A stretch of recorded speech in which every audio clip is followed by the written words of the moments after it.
முன்னாள் ஆளுநர் திருமதி தமிழிசை சவுந்தரராஜன் அவர்களே, டாக்டர் சவுந்தரராஜன் அவர்களே, திரு ராஜசேகர் அவர்களே மற்றும் மேடையில் இருக்கின்ற இந்த படத்தின் மூலமாக கலைஞரானவர்கள் அல்லது ஏற்கனவே கலைத்துறையில் இருப்பவர்கள் அனைவருக்கும் என்னுடைய சிறந்தாழ்ந்த வணக்கத்தை சொல்லி, நீங்கள் பார்த்தீங்கன்னா சரியா 6 மாதம் எல்லா டாக்டர்களும் இப்போ இன்னைக்கு செக்கப்புக்காக வந்துருங்க. நீங்கள் பார்த்தீங்கன்னா டாக்டர் சொல்கிற முதல் வார்த்தை, இவ்வளவு சீக்கிரம் பெரலிட்டிக் ஸ்ட்ரோக் ரெக்கவர் ஆனவங்க ரொம்ப ரேர் அப்படின்னு சொன்னாங்க. அதுக்கு டாக்டர் தமிழிசை சவுந்தரராஜன் அவர்கள் என் கூடவே இருந்தது ஒரு காரணம்.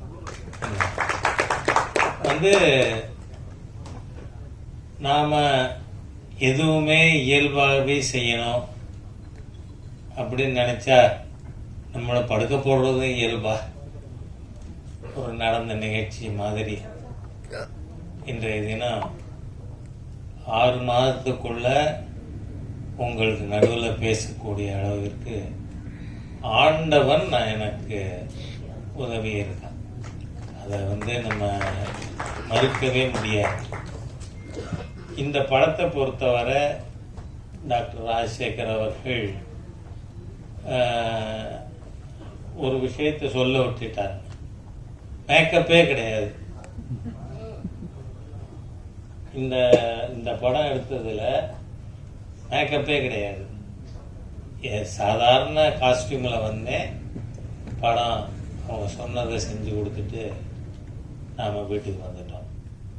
அந்த அளவிற்கு இந்த படம் பெரிய அளவில் மக்கள்கிட்ட வரவேற்பு பெறுங்கிற நம்பிக்கை எனக்கு இருக்கிறதுக்கு ஒரே காரணம், நாம் இயல்பாக சூழ்நிலைக்கு ஏற்ற மாதிரியா இந்த படத்தை டாக்டர் ராஜசேகர் அவர்கள், அவருடைய டீம், தம்பி குரு, இவங்க எல்லாருமா சேர்ந்து எடுத்திருக்காங்க.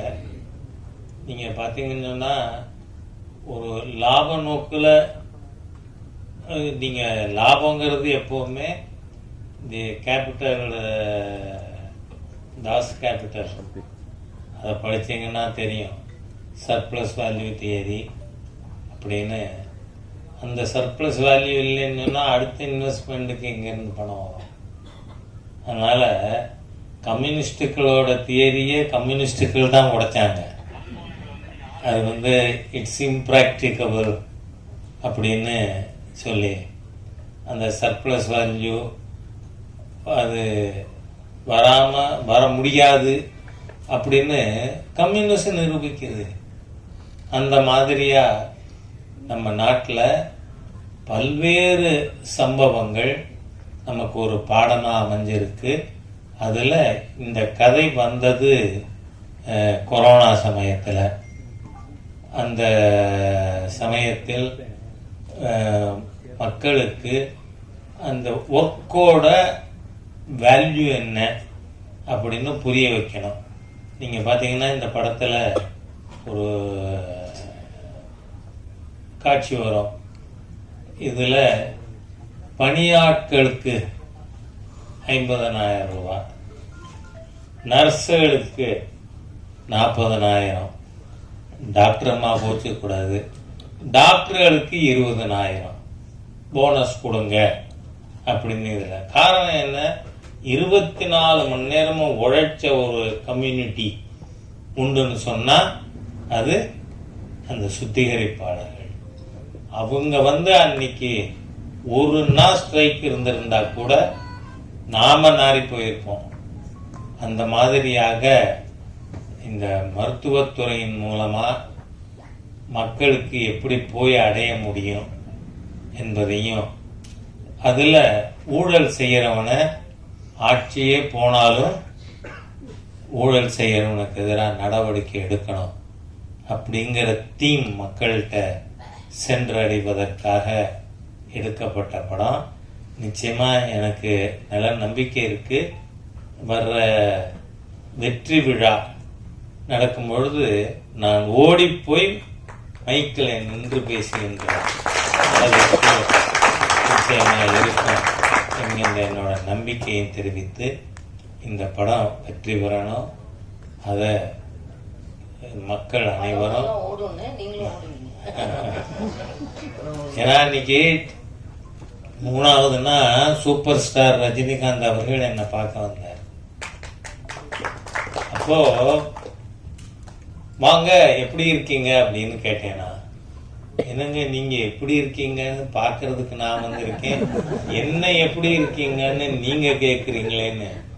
டாக்டர்ஸ் வேர் சர்ப்ரைஸ். பெரலிட்டிக் ஸ்ட்ரோக் வந்தவர் அவர் வாங்கன்னு வரவேற்கிறார் அப்படின்னா அந்த அளவிற்கு ஆண்டவன் அருளோடு இருக்கான் அப்படிங்கிறத நாம் மறுக்கவே முடியாது. எனவே இந்த விஷயத்தில் படம் மிகப்பெரிய வெற்றியாக ஓடும். அந்த ஓடுறத ராஜா ஓடி போய் பார்ப்பான். அந்த அளவுக்கு சூழ்நிலை இருக்கும், உங்களுடைய ஆசை இருக்கும் அப்படிங்கிறத தெரிவித்து வார்த்தைகளை நிறைவு செய்கிறேன். வணக்கம்.